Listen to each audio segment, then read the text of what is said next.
রব্বুল আলামিন কুল ইয়া ইবাদি নিজের বান্দাদেরকে ডেকে এক নাম্বারে বলতেছেন আকিমুস সালাহ, বান্দারা নামাজ কায়েম করো। আল্লাহ তাআলা বললেন, হে আমার বান্দারা, আকিমুস সালাহ, নামাজকে তোমরা হেফাজত করো, নামাজ সম্পাদন করো, নামাজ সঠিক সময়ে নামাজকে সঠিক সময়ে আদায় করো। হাফিজু আলাস সালাওয়াত, নিজের নামাজের প্রতি তোমরা যত্নবান হও। বান্দাদেরকে ভালোবাসার ডাক দিয়ে নামাজের প্রতি দাওয়াত দিলেন কে? নামাজের প্রতি দাওয়াত দিলেন কে? পৃথিবীর মালিক কে? আসমানের মালিক কে? আমাদের মালিক কে? আল্লাহ রাব্বুল আলামিন 2 নম্বরে বলেন, আনফিকু মিম্মা রাযাকনাহুম, হে আমার বান্দারা, আমি তোমাদেরকে যে রিজিক দিয়েছি, যে সম্পদ দিয়েছি, এই সম্পদ থেকে আমি আল্লাহর রাস্তায় দান করো, ব্যয় করো, সদকা করো। এই যে একটা দ্বীনি মজলিস হইয়া গেছে, দ্বীনি মাহফিল হইয়া গেছে, আমার পরে অত্যন্ত সম্মানিত ব্যক্তি মাওলানা আশরাফ আলী হাফিজাহুল্লাহ, তিনি আরো সুন্দর আলোচনা করবেন। এরপরে উলামায়ে কেরামগণ আলোচনা করবেন। কখনো হয়তো আপনাদের কাছে এই মাদ্রাসার জন্য কিছু সাহায্য চাবেন, দান সদকা চাবেন, এই দান সদকা আপনারা করবেন। এই দান সদকা সম্পর্কে রহমাতুল লিল আলামিন নবী বলেন, এরে মুসলমান ইমানদার আল্লাহর গোলাম, ইজা মাতাল ইনসান, পৃথিবীর জমিনে যখন কোন মানুষ মৃত্যুবরণ করে, পৃথিবীর জমিনে যখন কোন মানুষ মৃত্যুবরণ করে, তার সমস্ত আমলের দরজা বন্ধ করে দেয় কে? কে? তার সমস্ত আমলের দরজা বন্ধ করে দেয় আসমানের মালিক আল্লাহ। ইল্লা মিন সালাসিন, তবে 3টি দরজা খোলা থেকে যায়। 1 নাম্বার হলো সাদকাতুন জারিয়াতিন, এই যে উলামায়ে কেরামগণের হাতে আপনারা মাদ্রাসার জন্য দান করবেন, মসজিদের জন্য দান করবেন, এটা সাদকাতুন জারিয়াতুন। এটা এমন একটা দান সদকা, আপনি কিয়ামত পর্যন্ত কবরে ঘুমায়া থাকবেন, কিন্তু কবরের মধ্যে আপনার আমলনামায় সওয়াবগুলো যাইতে থাকবে, পৌঁছাইতে থাকবে। এরপর নবী আমার 2 নাম্বার ডাক দিয়ে বলেন, আও ইলমিন ইয়ানফাউ বিহি, আও ইলমিন ইয়ানতাফাউ বিহি, ওই ইলম যে ইলমের মাধ্যমে মানুষদেরকে উপকৃত করেছে। 3 নাম্বার হলো ওয়ালাতুস সলিহা, নেককার সন্তান। আওয়াজ দিয়ে বলেন, কি সন্তান? কি সন্তান? নেককার সন্তান। নেককার সন্তান স্কুলে হয় না মাদ্রাসায় হয়? আওয়াজ দিয়ে বলেন, স্কুলে হয় না মাদ্রাসায় হয়? নেককার সন্তান কিন্তু মাদ্রাসায় হয়। এজন্য নবী আলাইহিস সালাম সন্তানদেরকে নেককার বানানোর জন্য পরিষ্কার হাদিসের মধ্যে বলেন, বাইহাকি শরীফের হাদিস বলতেছি, নবী আমার বলেন, কোন আলিমান, হে আমার উম্মত, তোমরা নিজেরা আলেম হয়ে যাও, আও মুতাআল্লিমান, অথবা আলেমের ছাত্র হয়ে যাও। এই যে মাদ্রাসার মুহতামিম সাহেব মুফতি আরিফুল ইসলাম হাফিজাহুল্লাহ, তার কাছে আপনারা নিজেদের দরদের সন্তান তার কাছে দিয়ে রাখছেন, অত্যন্ত ভালো মানুষ। এই যে মাদ্রাসার মুহতামিম সাহেব, তিনি যে দ্বীন শিক্ষা দেন, এটা হলো ইলমু ইয়ানতাফাউ বিহি, মানুষকে ইলম দ্বারা উপকৃত করতেছে, এটা কিন্তু সদকায়ে জারিয়া হবে। আপনাদের নেককার সন্তানরা যখন আপনাদের জন্য দোয়া করবে, আমাদের জন্য যখন দোয়া করবে, রব্বুল আলামিন এই দোয়াটাই কবুল করে আপনার আমলনামায় কিয়ামত পর্যন্ত সওয়াব পৌঁছাইতে থাকবে। সুবহানাল্লাহ বলেন, সুবহানাল্লাহ বলেন। এই জন্য দ্বীনি মাদ্রাসা, গন্ধব দারুল কুরআন হাফিজিয়া মাদ্রাসা, এই মাদ্রাসায় সন্তানদেরকে দিয়া দিবেন, 1-2টা ছেলে মেয়েদেরকে দিয়া দিবেন, তারা দ্বীন শিখবে, আওয়ালাদুন সালিহার অন্তর্ভুক্ত হয়ে যাবে, নেককার সন্তান হইয়া যাবে, দুনিয়ার সম্পদ তো পড়েই থাকবে। যখন আজরাইল চলে আসবে, পৃথিবীর জমিনে যখন আমাদের হায়াত নামক দৌলত শেষ হয়ে যাবে, আল্লাহ রাব্বুল আলামিন পৃথিবীর জমিনে মানুষদেরকে বানাইছেন একটা উদ্দেশ্যে, একটি মতলবে আল্লাহ তাআলা পৃথিবীর জমিনে মানুষদেরকে সৃষ্টি করেছেন। এটা হলো এই কারণ, কি উদ্দেশ্যে আল্লাহ বানাইলেন?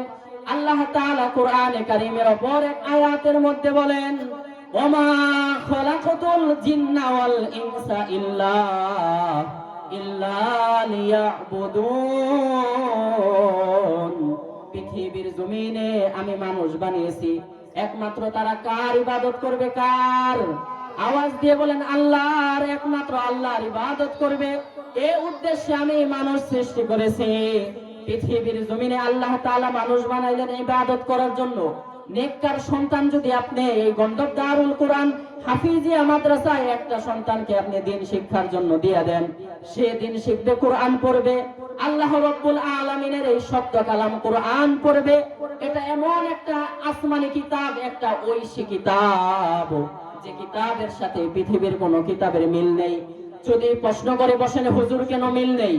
পৃথিবীর সমস্ত কিতাবের চেয়ে ভিন্ন একটি কিতাব, পৃথিবীর কোন কিতাবের সাথে এই কোরআনের মিল নেই। যদি বলেন কেন মিল নেই?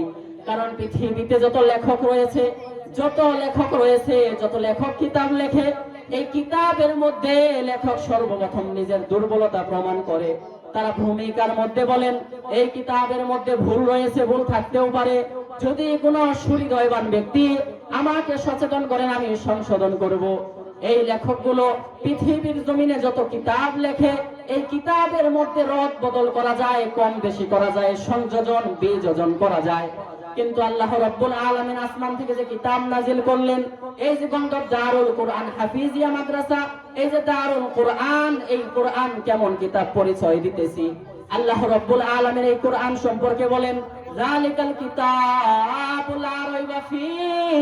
এ আমার বান্দারা, মানুষ রে, পৃথিবীর জমিনে অন্য কোন কিতাবের সাথে কোরআনের মিল নেই। কেন মিল নেই? পৃথিবীতে যত কিতাব রয়েছে, যত লেখক কিতাব লেখে, পৃথিবীতে সমস্ত লেখক এরা মানুষ, এদের লেখার মধ্যে ভুল ত্রুটি থেকে যায়। কিন্তু পৃথিবীর সমস্ত মানুষের লেখা কিতাবে ভুল থেকে যায়, কিন্তু এই কোরআন কোন মানুষের লিখিত নয়।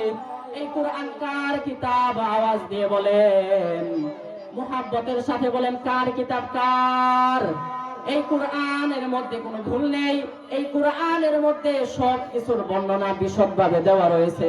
আল্লাহ রাব্বুল আলামিন এই কোরআন সম্পর্কে বলেন, এই কোরআনে আল্লাহর নবী, আল্লাহর হাবিব, আখিরি জামানার পয়গম্বরের পবিত্র জবানের ঘোষণা।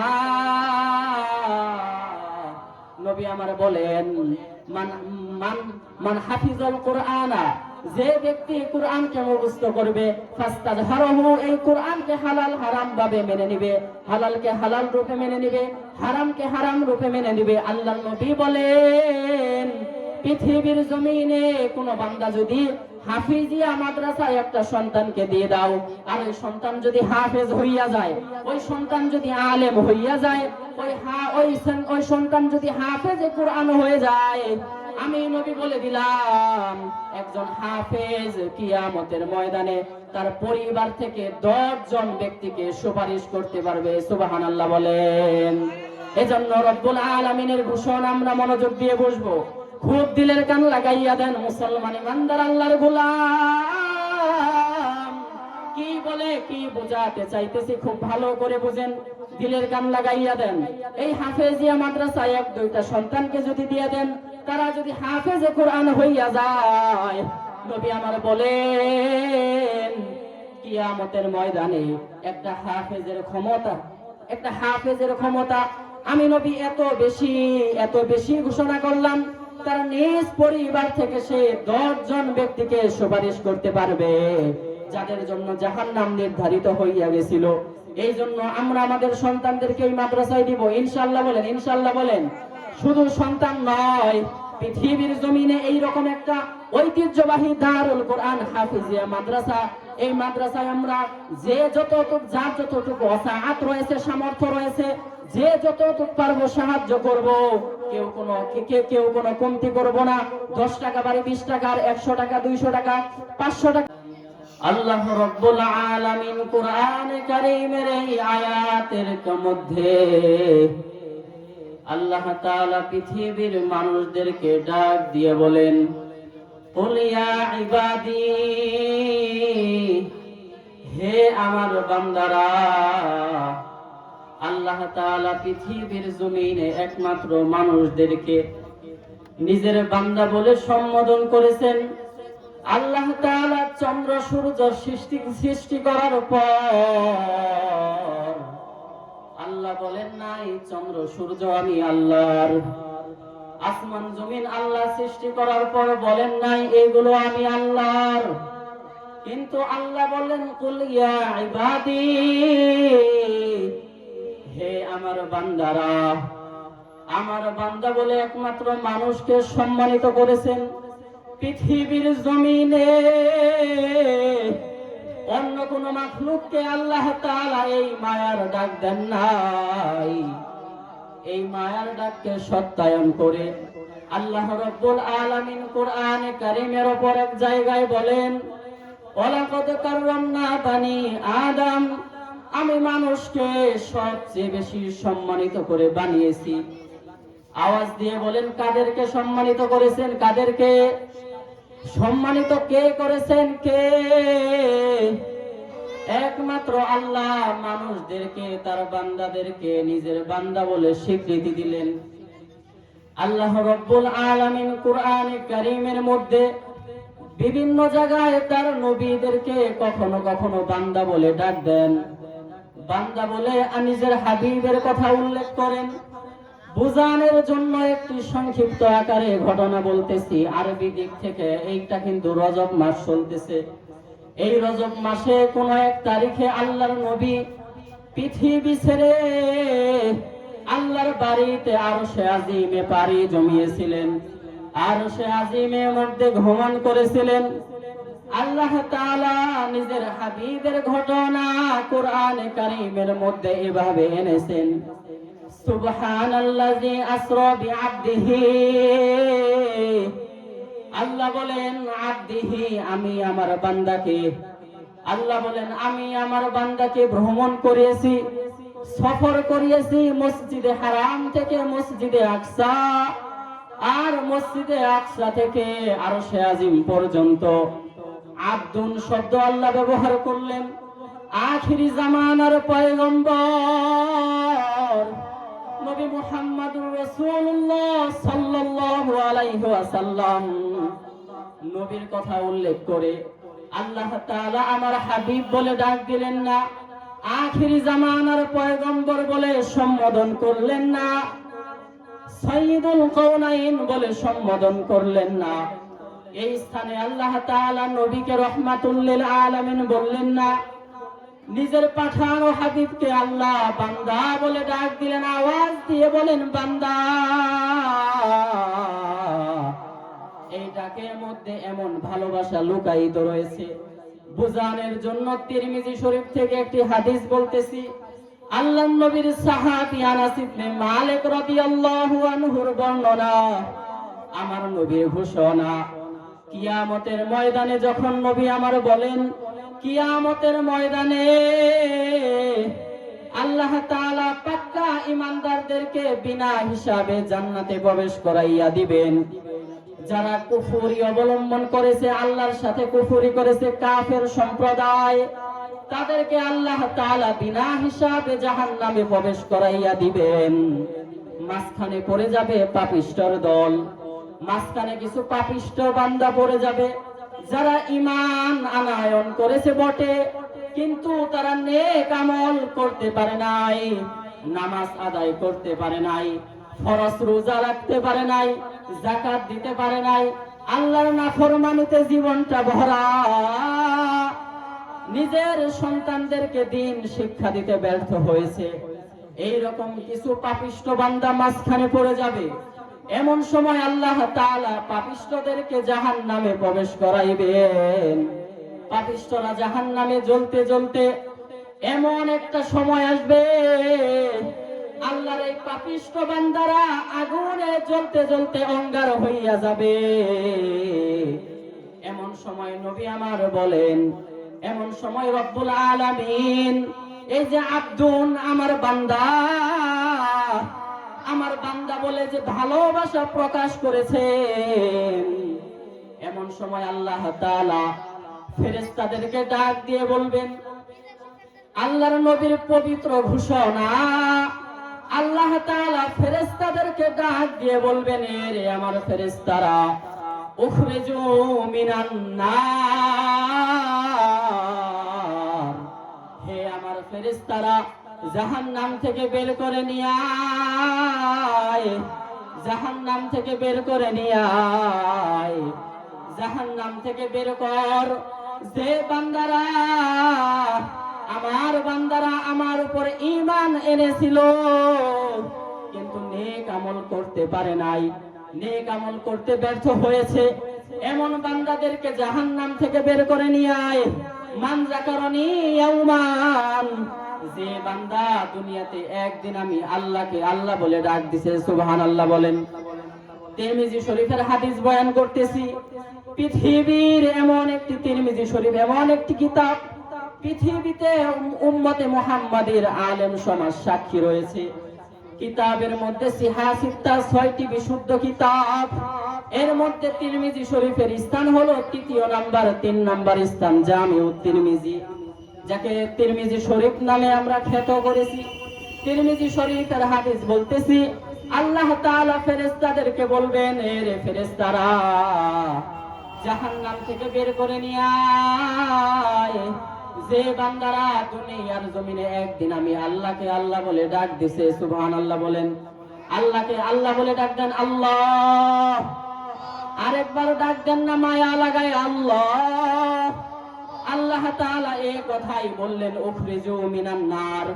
উখরিজু হলো আমরের সিগা, উলামায়ে কেরামগণ খুব ভালো বুঝবেন। আল্লাহ ফেরেশতাদেরকে আদেশ করবেন, জাহান্নাম থেকে বের করে নিয়ে আয়। আমার বান্দারা আমার নাফরমানি করলেও আমার প্রতি ঈমান এনেছিল, একমাত্র ঈমান আনার বদৌলতে আমি আমার বান্দাকে জাহান্নাম থেকে বের করে জান্নাতে প্রবেশ করিয়ে দিব, সুবহানাল্লাহ বলেন। এইটাই হলো পাপিষ্ঠ বান্দাদের সর্বশেষ অবস্থা। কিন্তু রব্বুল আলামিন কুল ইয়া ইবাদি, নিজের বান্দাদেরকে ডেকে 1 নাম্বার বলতেছেন, আকিমুস সালাহ, বান্দারা নামাজ কায়েম করো। আল্লাহ তাআলা বললেন, হে আমার বান্দারা, আকিমুস সালাহ, নামাজকে তোমরা হেফাজত করো, নামাজ সম্পাদন করো, নামাজ সঠিক সময়ে নামাজকে সঠিক সময়ে আদায় করো। হাফিজু আলাস সালাওয়াত, নিজের নামাজের প্রতি তোমরা যত্নবান হও। বান্দাদেরকে ভালোবাসার ডাক দিয়ে নামাজের প্রতি দাওয়াত দিলেন কে? নামাজের প্রতি দাওয়াত দিলেন কে? পৃথিবীর মালিক কে? আসমানের মালিক কে? আমাদের মালিক কে? আল্লাহ রাব্বুল আলামিন 2 নম্বরে বলেন, আনফিকু মিম্মা রাযাকনাহুম, হে আমার বান্দারা, আমি তোমাদেরকে যে রিজিক দিয়েছি, যে সম্পদ দিয়েছি, এই সম্পদ থেকে আমি আল্লাহর রাস্তায় দান করো, ব্যয় করো, সদকা করো। এই যে একটা দ্বীনি মজলিস হইয়া গেছে, দ্বীনি মাহফিল হইয়া গেছে, আমার পরে অত্যন্ত সম্মানিত ব্যক্তি মাওলানা আশরাফ আলী হাফিজাহুল্লাহ, তিনি আরো সুন্দর আলোচনা করবেন। এরপরে উলামায়ে কেরামগণ আলোচনা করবেন। কখনো হয়তো আপনাদের কাছে এই মাদ্রাসার জন্য কিছু সাহায্য চাবেন, দান সদকা চাবেন, এই দান সদকা আপনারা করবেন। এই দান সদকা সম্পর্কে রহমাতুল লিল আলামিন নবী বলেন, এরে মুসলমান ইমানদার আল্লাহর গোলাম, ইজা মাতাল ইনসান, পৃথিবীর জমিনে যখন কোন মানুষ মৃত্যুবরণ করে, পৃথিবীর জমিনে যখন কোন মানুষ মৃত্যুবরণ করে, তার সমস্ত আমলের দরজা বন্ধ করে দেয় কে? কে? তার সমস্ত আমলের দরজা বন্ধ করে দেয় আসমানের মালিক আল্লাহ। ইল্লা মিন সালাসিন, তবে 3টি দরজা খোলা থেকে যায়। 1 নাম্বার হলো সাদকাতুন জারিয়াতিন, এই যে উলামায়ে কেরামগণের হাতে আপনারা মাদ্রাসার জন্য দান করবেন, মসজিদের জন্য দান করবেন, এটা সাদকাতুন জারিয়াতুন। এটা এমন একটা দান সদকা, আপনি কিয়ামত পর্যন্ত কবরে ঘুমায়া থাকবেন, কিন্তু কবরের মধ্যে আপনার আমল নামায় সওয়াবগুলো যাইতে থাকবে, পৌঁছাইতে থাকবে। এরপর নবী আমার 2 নাম্বার ডাক দিয়ে বলেন, আও ইলমিন ইয়ানফাউ বিহি, আও ইলমিন ইয়ানতাফাউ বিহি, ওই ইলম যে ইলমের মাধ্যমে মানুষদেরকে উপকৃত করেছে। 3 নাম্বার হলো ওয়ালাতুস সালিহা, নেককার সন্তান। আওয়াজ দিয়ে বলেন, কি সন্তান? কি সন্তান? নেককার সন্তান। নেককার সন্তান স্কুলে হয় না মাদ্রাসায় হয়? আওয়াজ দিয়ে বলেন, স্কুলে হয় না মাদ্রাসায় হয়, নেককার সন্তান কিন্তু মাদ্রাসায় হয়। এজন্য নবী আলাইহিস সালাম সন্তানদেরকে নেককার বানানোর জন্য পরিষ্কার হাদিসের মধ্যে বলেন, বাইহাকি শরীফের হাদিস বলতেছি, নবী আমার বলেন, কোন আলিমান, হে আমার উম্মত তোমরা নিজেরা আলেম হয়ে যাও, আও মুতাআল্লিমান, অথবা আলেমের ছাত্র হয়ে যাও। এই যে মাদ্রাসার মুহতামিম সাহেব মুফতি আরিফুল ইসলাম হাফিজাহুল্লাহ, তার কাছে আপনারা নিজেদের দরদের সন্তান তার কাছে দিয়ে রাখছেন, অত্যন্ত ভালো মানুষ। এই যে মাদ্রাসার মুহতামিম সাহেব, তিনি যে দ্বীন শিক্ষা দেন, এটা হলো ইলমু ইয়ানতাফাউ বিহি, মানুষকে ইলম দ্বারা উপকৃত করতেছে, এটা কিন্তু সদকায়ে জারিয়া হবে। আপনাদের নেককার সন্তানরা যখন আপনাদের জন্য দোয়া করবে, আমাদের জন্য যখন দোয়া করবে, রব্বুল আলামিন এই দোয়াটাই কবুল করে আপনার আমলনামায় কিয়ামত পর্যন্ত সওয়াব পৌঁছাইতে থাকবে। সুবহানাল্লাহ বলেন, সুবহানাল্লাহ বলেন। এই জন্য দ্বীনি মাদ্রাসা, গন্ডব দারুল কুরআন হাফিজিয়া মাদ্রাসা, এই মাদ্রাসায় সন্তানদেরকে দিয়া দিবেন, এক দুইটা ছেলে মেয়েদেরকে দিয়া দিবেন, তারা দ্বীন শিখবে, আওয়ালাদুন সালিহার অন্তর্ভুক্ত হয়ে যাবে, নেককার সন্তান হইয়া যাবে, দুনিয়ার সম্পদ তো পড়েই থাকবে। যখন আজরাইল চলে আসবে, পৃথিবীর জমিনে যখন আমাদের হায়াত নামক দৌলত শেষ হয়ে যাবে, আল্লাহ রাব্বুল আলামিন পৃথিবীর জমিনে মানুষদেরকে বানাইছেন একটা উদ্দেশ্যে, একটি মতলবে আল্লাহ তাআলা পৃথিবীর জমিনে মানুষদেরকে সৃষ্টি করেছেন। এটা হলো এই কারণ কি উদ্দেশ্যে আল্লাহ বানাইলেন, আল্লাহ তাআলা কোরআনে কারীমের অপর এক আয়াতের মধ্যে বলেন, ওমা খলাকাতুল জিন্না ওয়াল ইনসা ইল্লা লিয়াবুদুন, পৃথিবীর জমিনে আমি মানুষ বানিয়েছি একমাত্র তারা কার ইবাদত করবে, কার? আওয়াজ দিয়ে বলেন, আল্লাহর, একমাত্র আল্লাহর ইবাদত করবে। এই উদ্দেশ্যে আমি মানুষ সৃষ্টি করেছি। পৃথিবীর জমিনে আল্লাহ তাআলা মানুষ বানাইলেন ইবাদত করার জন্য। নেককার সন্তান যদি আপনি এই গন্ডব দারুল কুরআন হাফিজিয়া মাদ্রাসায় একটা সন্তানকে আপনি দ্বীন শিক্ষার জন্য দিয়ে দেন, সে দ্বীন শিখবে, কোরআন পড়বে, আল্লাহ রাব্বুল আলামিনের এই শব্দ কালাম কোরআন পড়বে। এটা এমন একটা আসমানি কিতাব, একটা ঐশী কিতাব, যে কিতাবের সাথে পৃথিবীর কোনো কিতাবের মিল নেই। যদি প্রশ্ন করে বসেন, হুজুর কেন মিল নেই? পৃথিবীর সমস্ত কিতাবের চেয়ে ভিন্ন একটি কিতাব, পৃথিবীর কোন কিতাবের সাথে এই কোরআনের মিল নেই। যদি বলেন কেন মিল নেই? কারণ পৃথিবীতে যত লেখক রয়েছে, যত লেখক কিতাব লেখে, এই কিতাবের মধ্যে লেখক সর্বপ্রথম নিজের দুর্বলতা প্রমাণ করে। তারা ভূমিকার মধ্যে বলেন, এই কিতাবের মধ্যে ভুল রয়েছে, ভুল থাকতেও পারে, যদি কোনো সুহৃদয়বান ব্যক্তি আমাকে সচেতন করেন, আমি সংশোধন করব। এই লেখকগুলো পৃথিবীর জমিনে যত কিতাব লেখে, এই কিতাবের মধ্যে রদ বদল করা যায়, কম বেশি করা যায়, সংযোজন বিযোজন করা যায়। কিন্তু আল্লাহ রাব্বুল আলামিন আসমান থেকে যে কিতাব নাজিল করলেন, এই যে গন্ডব দারুল কুরআন হাফিজিয়া মাদ্রাসা, এই যে দারুল কুরআন, এই কুরআন কেমন কিতাব পরিচয় দিতেছি। আল্লাহ রাব্বুল আলামিন এই কুরআন সম্পর্কে বলেন, যালিকাল কিতাবু লা রাইবা ফীহি, এ আমার বান্দারা, মানুষ রে, পৃথিবীর জমিনে অন্য কোন কিতাবের সাথে কোরআনের মিল নেই। কেন মিল নেই? পৃথিবীতে যত কিতাব রয়েছে, যত লেখক কিতাব লেখে, পৃথিবীতে সমস্ত লেখক এরা মানুষ, এদের লেখার মধ্যে ভুল ত্রুটি থেকে যায়। কিন্তু পৃথিবীর সমস্ত মানুষের লেখা কিতাবে ভুল থেকে যায়, কিন্তু এই কোরআন কোন মানুষের লিখিত নয়। এই কোরআন কার কিতাব? আওয়াজ দিয়ে বলেন, মুহাব্বতের সাথে বলেন, কার কিতাব, কার? এই কোরআনের মধ্যে কোনো ভুল নেই। এই কোরআনের মধ্যে সব কিছুর বর্ণনা বিশদভাবে দেওয়া রয়েছে। আল্লাহ রাব্বুল আলামিন এই কোরআন সম্পর্কে বলেন, এই কোরআনে আল্লাহর নবী, আল্লাহর হাবিব, আখিরি জামানার পয়গম্বরের পবিত্র জবানের ঘোষণা।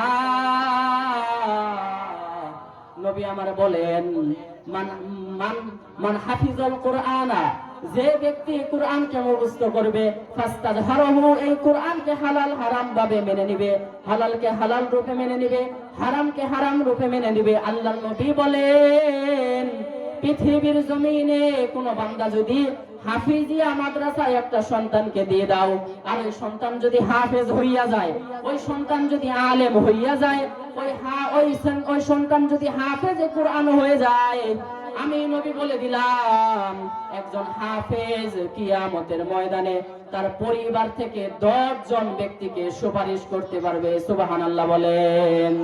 এজন্য রব্বুল আলামিনের ঘোষণা আমরা মনোযোগ দিয়ে বসবো, খুব দিলের কান লাগাইয়া দেন। মুসলমান ইমানদার আল্লাহর গোলাম কি বলে, কি বোঝাতে চাইতেছি খুব ভালো করে বুঝেন, দিলের কান লাগাইয়া দেন। এই হাফেজিয়া মাদ্রাসায় 1-2টা সন্তানকে যদি দিয়ে দেন, তারা যদি হাফেজে কোরআন হইয়া যায়, নবী আমার বলেন কিয়ামতের ময়দানে একটা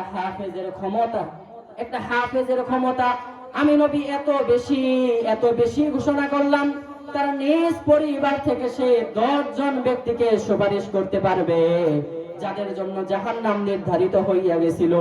এই জন্য আমরা আমাদের সন্তানদেরকে এই মাদ্রাসায় দিব ইনশাআল্লাহ বলেন, ইনশাআল্লাহ বলেন। শুধু সন্তান নয়, পৃথিবীর জমিনে এইরকম একটা ঐতিহ্যবাহী দারুল কোরআন হাফিজিয়া মাদ্রাসা, এই মাদ্রাসায় আমরা যার যতটুকু অসাআত রয়েছে, সামর্থ্য রয়েছে, যে যতটুকু পারবো সাহায্য করব।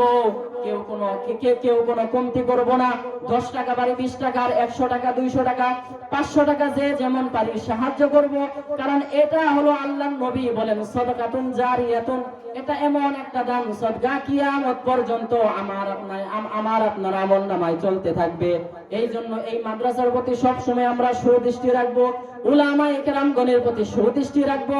কারণ উলামায়ে কেরামগণের মর্যাদা সম্পর্কে আল্লাহ রাব্বুল আলামিন কুরআনে কারীমের মধ্যে বলেন ইন্নামা ইয়াখশাল্লাহা মিন ইবাদিহিল উলামা, একমাত্র আমার বান্দাদের মধ্যে আলেমরাই আমি আল্লাহকে ভয় করে।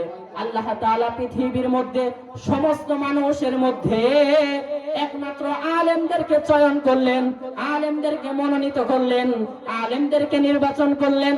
কারণ প্রত্যেক যুগের সর্বশ্রেষ্ঠ সন্তান হলো উলামায়ে কেরাম।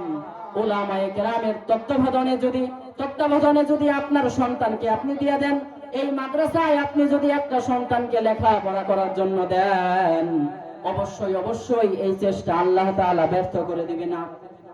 কারণ কোরআনে হাকিমের অপর জায়গায় মালিকের ঘোষণা, রব্বুল আলামিন বলেন মান আরাদাল আখিরাতা আজ্জালনা মান কানা ইউরিদুল আজিলাতা আজ্জালনা লাহু ফিহা মা নাশাউ লিমান নুরিদু সুম্মা জাআলনা লাহু জাহান্নাম ইয়াসলাহা মাযমুমান মাদহুরা ওমান আরাদাল আখিরাতা ওয়া সাআ লাহা সা'য়াহা ওয়া হুয়া মুমিন। আল্লাহ রব্বুল আলামিন, আসমান জমিনের মালিক রব্বুল আলামিন বলেন, বান্দারে আখিরাতের পথে যদি তুমি চেষ্টা করো, নামাজ আদায় করে চেষ্টা করো, আমি আল্লাহর রাস্তায় দান সদকা করে চেষ্টা করো, আমি আল্লাহর রাস্তায় কষ্ট করে চেষ্টা করো, আমি আল্লাহর রাস্তায় একটা সন্তানকে মাদ্রাসায় দিয়ে চেষ্টা করো, রোজা রেখে চেষ্টা করো, যাকাত দিয়ে যদি চেষ্টা করো, মান আরাদাল আখিরাতা, আখিরাতের পথে যদি তুমি চেষ্টা করো, সাধনা করো, আমি আল্লাহ ঘোষণা দিয়ে দিলাম ফাউলাইকা কানা সাইহুম মাশকুরা, তোমার এই চেষ্টার যথাযথ মর্যাদা দেওয়া হবে। সুবহানাল্লাহ বলেন। আমার বান্দার চেষ্টার সম্মান কে দিবে? কে? এই ঘোষণা কার? কুরআনে কারীমের মধ্যে এই আয়াত আল্লাহ এনেছেন, এই উক্তি রব্বুল আলামিন করেছেন। আল্লাহ তাআলা ডাক দিয়ে বলেন, পৃথিবীর জমিনে বান্দা, একটা বান্দাও যদি খালি হাতে আসতে পারবা না।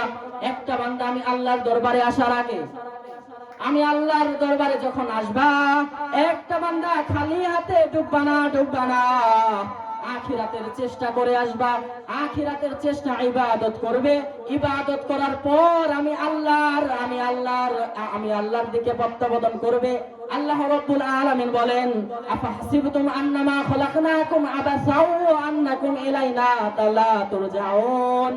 আল্লাহ তাআলা ডাক দিয়ে বলেন, বান্দারে, এ পৃথিবীর মানুষ, তোমরা কি ধারণা করেছো, তোমরা কি ধরে নিয়েছো, তোমরা কি মনে করেছো তোমাদেরকে এমনিতেই বানানো হয়েছে? তোমাদেরকে বানানোর পিছনে কোনো কারণ নেই।